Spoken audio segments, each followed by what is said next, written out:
Sonic 1 is on pretty much everything you can think of nowadays. Modern consoles, mobile phones, Tesla. It's not really a surprise, Sonic 1 is a pretty good game. It has a few bits that aren't great, but it was a very good starting point and is something I can still enjoy to this day. It was the genesis of Sonic the Hedgehog after all. Wait a minute. I didn't ask for this. 2006 was the 15th anniversary of Sonic, and to celebrate we got a racing game, Sonic 06, and this. Sonic the Hedgehog Genesis, a port of the first Sonic game for the Game Boy Advance. Sonic Genesis tries, I repeat, tries to emulate Sonic 1. Now this game wasn't experienced by the entire world since it was only released in North America. Is released the right word to use? I think escaped would be more suitable because wow. First things first, this game has two modes, Classic and Anniversary. Classic mode is just Sonic 1, whilst all Anniversary does is add the spin dash. That's it. Why bother having two separate modes in the first place? In all fairness, the spin dash works just fine here, albeit it's in a game that wasn't made with it in mind. Now, you've probably noticed by just watching this video that something is very wrong with this game. It struggles to function. Going fast, the game lags. A couple moving objects on screen, the game lags. Jumping, the game lags. Simply moving forward, you guessed it. The game just slows down with pretty much everything you do. What is this? Pokemon Scarlet and Violet? It's honestly astonishing how poorly this game runs, considering it's on a handheld that's comfortably more powerful than the original system that Sonic 1 was on. Not only does this game slow down, but there are times where sprites just pop in out of nowhere. Who knows, maybe they're referencing Sonic Frontier 16 years before it comes out. What makes everything here even worse is the fact that this is on the GBA, which, being a handheld, has a much smaller screen resolution than your typical console, and this smaller screen leads to screen crunch. None of the level design was changed from Sonic 1, so you're left with a screen which can't properly show you what you need to see. This can lead to being blindsided by pretty much everything. Enemies, spikes, crushers, pits, anything can sneak up on you because of your limited view. So we've established that the presentation of the game is atrocious, but surely the gameplay makes up for it? No. I genuinely don't understand how you can mess this bit up. You have Sonic 1 right there, and the physics in that game were perfect. A good, natural sense of speed and momentum, which is the whole reason why Sonic was fun in the first place. Sonic Genesis, however, is the place physics goes to die. Sonic is just unpleasant to control in this game. The momentum is all over the place. Sometimes you keep momentum after bumping into a wall which flings you forward uncontrollably. Sometimes you stop in midair with minimal input. Jumping feels unnaturally heavy, and in conjunction with the constant slowdown makes even simple jumps a struggle to perform. Here is how the average Sonic Genesis playthrough pans out. You start the game in Green Hill Zone and think, wow, this sucks, but it's only Sonic 1. It's not that long of a game, so I'll keep pushing forward through the terrible physics slowdown and glitches. Oh yeah, did I mention that there's also glitches in this game?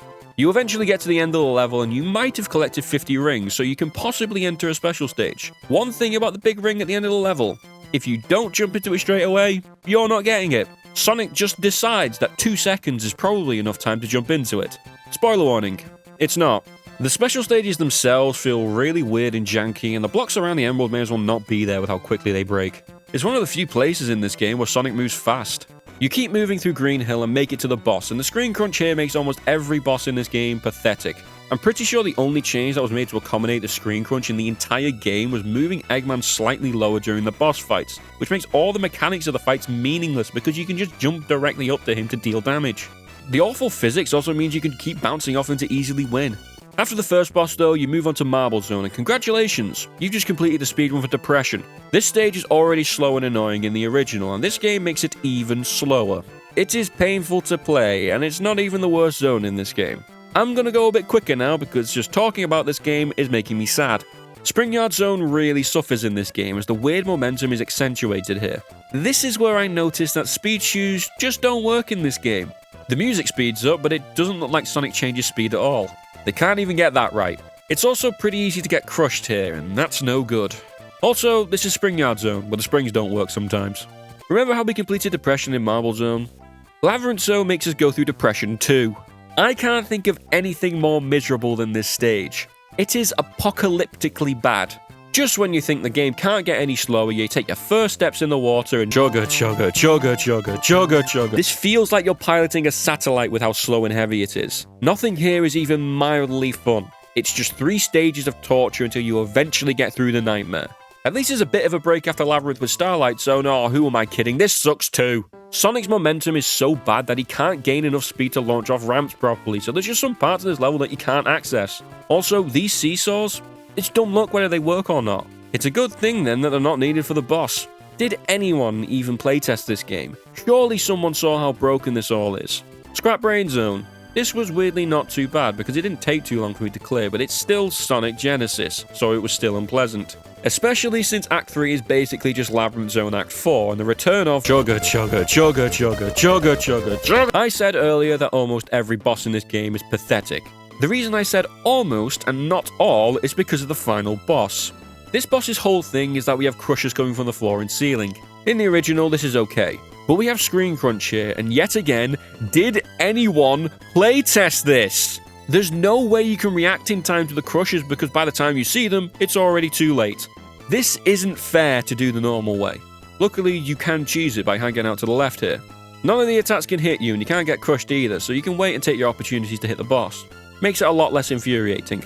The game ends, and no, I didn't collect all the emeralds. Mostly because I missed a giant ring, but it really doesn't matter because apparently even if you get all the emeralds, they don't do anything. I know they only added some flowers in the original ending, but they apparently do literally nothing in this game. Thanks, Sonic Team. I think I've established that the gameplay of Sonic Genesis is abysmal, but it's a Sonic game, right? So that means the music must be good. Absolutely not. I really enjoy Sonic 1's music, but they tried to remake it for the GBA. I don't know if this is a controversial opinion or not, but I'm not a massive fan of the GBA sound font normally. It's even worse here. Everything here just sounds awful. There's not one track here which is even decent. The closest we get is Starlight Zone, which isn't atrocious, but it's still miles worse than the original. The biggest downgrade has got to be Spring Yard, because you know that cool melody they have going on?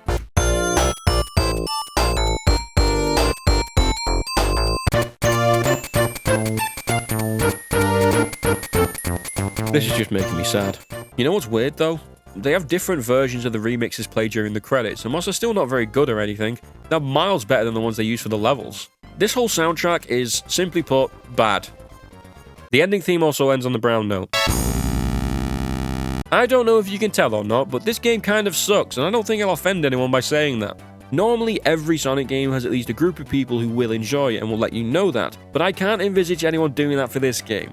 It's a complete butchering of a classic game, down to the music, which is the one thing Sonic is supposed to be consistently good at. What does this game actually do well?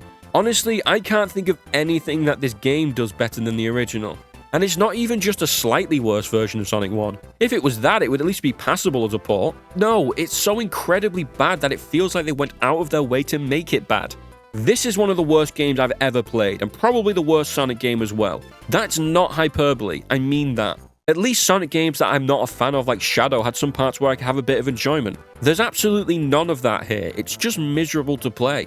It genuinely struggles to function properly at points, and the fact that it butchers Sonic 1 so badly makes it even worse in my eyes. This is a port. It is one of the laziest things you can put out to make money. The design was already there, all you needed to do was make it suitable for a different system, and they failed miserably. Maybe you're thinking that the GBA was just hard to work with or something, and it couldn't run this 1991 Genesis/Mega Drive game. Well, no, because Simon Tomley, also known as Stealth, founder of Headcanon Games, who worked on Sonic Mania by the way, released a proof-of-concept GBA version of Sonic 1 mere months after Genesis came out, and it ran perfectly fine. It also had Tails and Knuckles in it as well, so yeah, what was Sonic Team's excuse? I think I'm done with this game now, so if you like this video, consider liking, commenting, and subscribing. Here's some of the videos I've done if you want to watch them. They're most likely about games much better than this one. Hope you all have a great day, don't play Sonic Genesis, and see ya.